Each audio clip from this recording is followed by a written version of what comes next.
আজকের নীতিকথার গল্প হলো বোকা কুমির ও ধূর্ত বানর।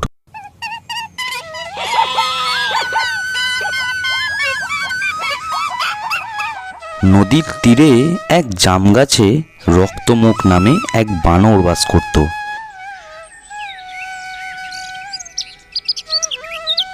নদীতে থাকতো এক কুমির, কুমিরের নাম করাল মুখ।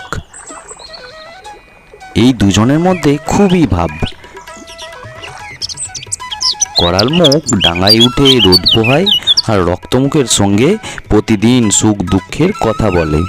সূর্য ডুবে গেলে বাড়ি ফেরার সময় রক্তমুখ তাকে রোজই বেশ কিছু রসালো জাম দিয়ে বলে, বন্ধু করাল মুখ, এই ফল কটি তোমার গিন্নিকে দিও আমার উপহার হিসাবে। করাল মুখ খুশি মনে বাড়ি ফিরে বন্ধুর উপহার গিন্নিকে দিত। একদিন করাল মুখের গিন্নি বলল, তুমি রোজ রোজ এমন মিষ্টি ফল কোত্থেকে আনো বলো তো? করাল মুখ বলল, আমার এক বানর বন্ধু আছে, সেই তোমার জন্য এই মিষ্টি ফল দিয়ে উপহার দেয়। শুনে গিন্নি বলল, এমন ফল যে রোজ রোজ খায় তার হৃৎপিণ্ডটাও নিশ্চয়ই অনেক রসালো আর সুস্বাদু হবে।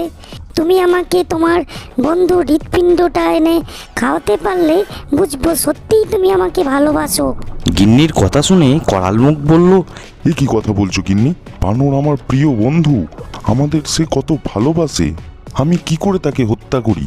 ও কথা তুমি আর মুখেও এনো না, আমি তার অনিষ্ট করতে পারবো না।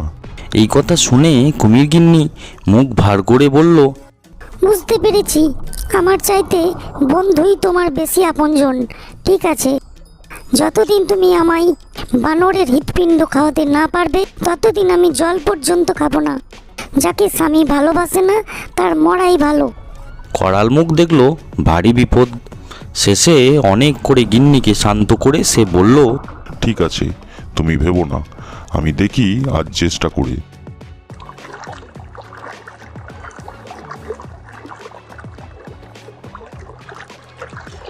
এই বলে সে গাছতলায় এসে হাজির হলো। গাছের উপর থেকে কুমিরকে দেখেই বানরের মনে হলো তার বন্ধু যেন আজ খুব বিমর্ষ। কিছু একটা দুর্ভাবনায় তার মুখ মলিন হয়ে আছে। সে কুমিরকে জিজ্ঞাসা করলো, বন্ধু, তোমার কি হয়েছে? আজ তোমাকে এমন মলিন দেখাচ্ছে কেন? করাল মুখ বলল, আর বলো না ভাই, তোমার বন্ধু পত্নী আজ আমায় খুব তিরস্কার করেছে। তুমি প্রতিদিন আমাকে সুমিষ্ট ফল উপহার দিচ্ছ, আমি একদিনও তোমাকে বাড়ি নিয়ে গিয়ে সমাদর করতে পারলাম না। তাই সে খুব রাগ করেছে, বলেছে আজ তোমাকে নিয়ে যেতে না পারলে সে আমার আর মুখ দর্শন করবে না।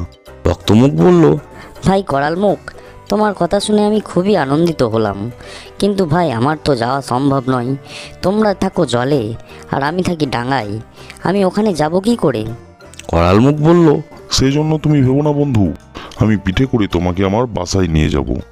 রক্তমুখ খুশি হয়ে বলল, তাহলে তো সমস্যা মিটেই গেল। বেশ, তাহলে আর দেরি করে কাজ কি, এখনই চলো। করাল মুখ বানরকে পিঠে চাপিয়ে তক্ষুনি জলে ভাসল।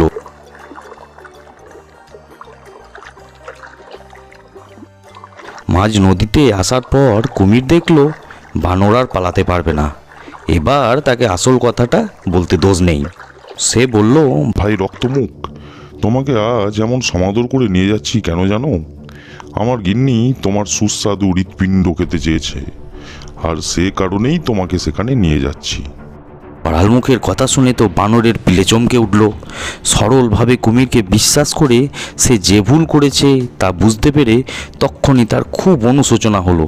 কিন্তু বানরের উপস্থিত বুদ্ধি প্রবল, তক্ষুনি সে বিপদমুক্ত হবার উপায় স্থির করে ফেলল। তারপর খুবই দুঃখের স্বরে কুমিরকে বলল, হাই হাই বন্ধু, এ কথাটা তুমি আমাকে এতক্ষণে বলছো? আগে বললে আমার হৃৎপিণ্ডটা সঙ্গে করেই নিয়ে আসতাম, ওটা যে আমি জাম গাছের কোটরে রেখে দিই সব সময়। করাল মুখ বলল, তাতে কি হয়েছে, চলো তোমাকে ফিরিয়ে নিয়ে যাচ্ছি, তোমার হৃৎপিণ্ডটা নিয়ে এক্ষুনি আবার ফিরে আসা যাবে। বোকা কুমির বানরকে নিয়ে নদীর তীরে আসতেই বানর এক লাফে গাছে চড়ে বসলো।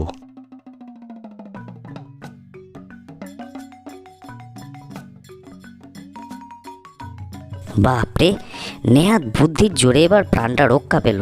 ওদিকে বানরের ফিরতে দেরি দেখে মূর্খ করাল মুখ চিৎকার করতে লাগলো।